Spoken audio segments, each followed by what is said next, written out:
కరెక్టే. ఓకే అజిత్ గారు, రైట్ అండి. నెక్స్ట్ అండి, స్టిల్ కలెక్షన్ కింగే Mohan Babu university box office record.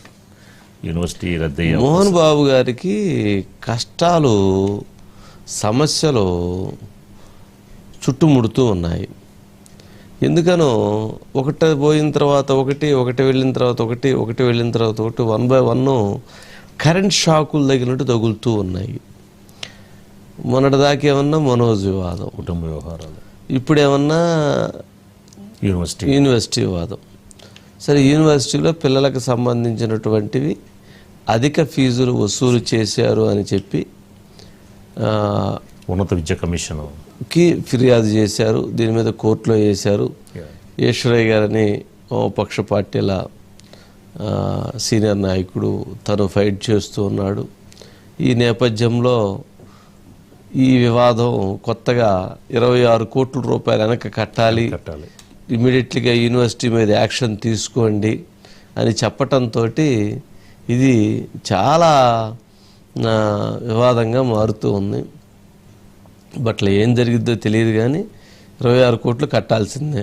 26 కోట్లు ఏదైతే విద్యార్థుల తీసుకొచ్చారో వాళ్ళకి తిరిగి చెల్లించాలి, అదే కట్టాల్సిందే. నేనేమంటానంటే, అంటే ఇదొక్క యూనివర్సిటీయే కాదనుకుంటా, ప్లే స్కూల్లో ఉన్న పిల్లలు చదువుతున్నారు కదా, హైదరాబాద్లో చాలా స్కూల్స్, కాలేజెస్, యూనివర్సిటీలు, వాళ్ళు వసూలు చేస్తున్నటువంటి వసూళ్లతో చూస్తే అది మామూలు పిండుడు కాదు.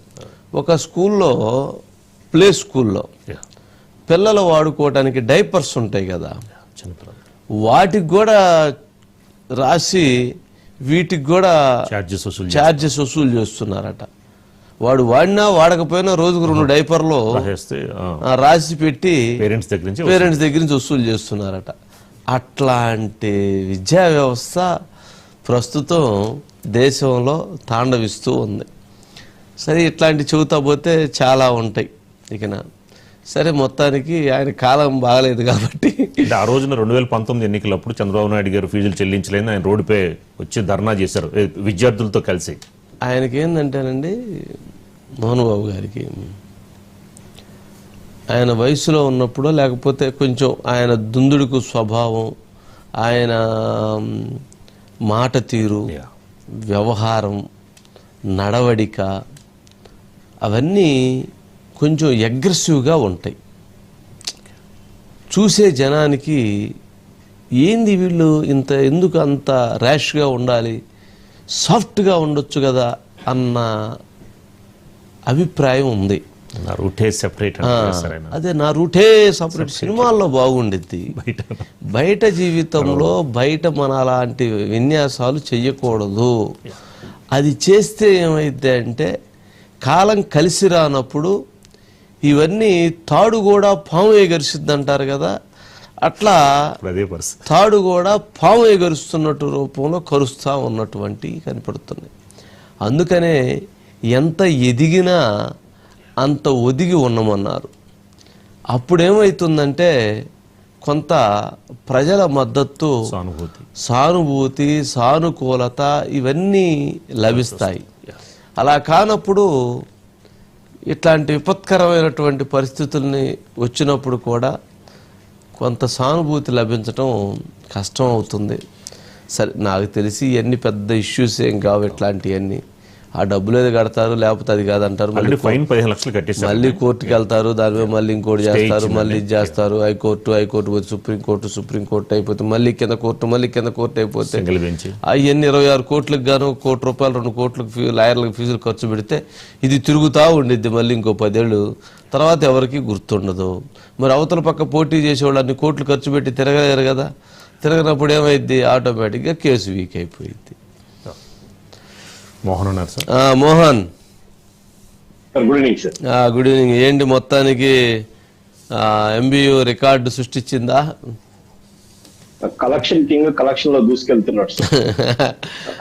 అన్ని విధాలా సార్. అంటే లైబ్రరీ ఫీజు అంట, playground fees, mess fees తో పాటు ఇంకొన్ని కరికులం సంబంధించిన ఫీజులన్నీ కూడా వసూలు చేస్తున్నారని చెప్పి ఆరోపణలు సార్. 3 ఏళ్లుగా కూడా విద్యార్థుల తల్లిదండ్రులు కూడా ఈ ఆరోపణల్ని రాతపూర్వకంగా విద్యాశాఖ కమిషన్ కు కూడా ఇవ్వడము, వాళ్ళు దాదాపు ఒక ఏడాది పాటు వాళ్ళు కూడా విచారణ చేసుకుంటూ వచ్చారు సార్. లాస్ట్ అకాడమిక్ ఇయర్ నుంచి ఈ అకాడమిక్ ఇయర్ వరకు ఎవరెవరి దగ్గర ఎంతంత ఫీజులు వసూలు చేస్తారు అనేది కూడా లిస్ట్ అవుట్ తీసుకొని విచారణ అనంతరం కూడా దాదాపు 26 కోట్ల రూపాయలు 3 ఏళ్ల కాలంలో అక్రమంగా ప్రభుత్వం ఏదైతే ఇచ్చినటువంటి ఫీజుల అంశం కాకుండా ఎక్స్ట్రాగా కూడా వసూలు చేసినట్టు కూడా క్లారిటీగా బయటికి రావడంతో ఒక్కసారిగా మోహన్ బాబు షాక్ తగలలేదు. మరోపక్క 15 లక్షల రూపాయలు వెంటనే కూడా చెల్లించాలి. ఏదైతే ఈ 26 కోట్ల రూపాయలు వసూలు చేశారో ఆ 26 కోట్ల రూపాయలని 15 రోజుల లోపల కూడా తిరిగి పేరెంట్స్ కి చెల్లించాలని చెప్పి కూడా ఆదేశాలు రావడము, మరోపక్క లైసెన్స్ ను రద్దు చేయాలని చెప్పి కూడా రాష్ట్ర ప్రభుత్వానికి ఒక నివేదిక పంపడం, అంతా ఒక్కసారిగా మోహన్ బాబు టైం బ్యాడ్ అయింది, రివర్స్ అయిందని చెప్పు సార్. ఏదైతే గత కొద్దేళ్లుగా కూడా మనం చూస్తున్నాం, ఒక పక్క మంచు మనోజ్ మంచు విష్ణు ఫైట్ జరుగుతుంది, కుటుంబ కలహాల నేపథ్యము, కాలేజీతో ఒకసారిగా సంబంధాలు తెగిపోయి మనోజ్ కూడా అప్పుడప్పుడు కాలేజీలోకి ఎంటర్ అయ్యేందుకు ప్రయత్నిస్తారు. మరోపక్క స్టూడెంట్స్ కి సపోర్ట్ గా కూడా మనోజ్ నిలబడ్డారు సార్. మనోజ్ కూడా ఒక ఎక్స్ లో వేదిక కూడా స్టూడెంట్స్ కి సపోర్ట్ గా నేను ఉంటాను, ఫీజుల అంశంలో నేను అన్ని పరిశీలిస్తాను, దయచేసి స్టూడెంట్స్ అందరూ సమన్వయం పాటించాలని చెప్పి చెప్పుకుంటూ వస్తున్న పరిస్థితి కనపడుతుంది సార్. ఓకే మోహన్. ఇంకోటి టీటీడీలో అంతా మనోళ్ళే, భూమన వికటాటహాసం. ఇప్పటికి కూడా తిరుమల తిరుపతి దేవస్థానం జనరల్ గా ఆయన చైర్మన్ గా 2 సార్లు చేశాడు, కింద శాసనసభ్యుడిగా ఉన్నాడు, సుదీర్ఘకాలం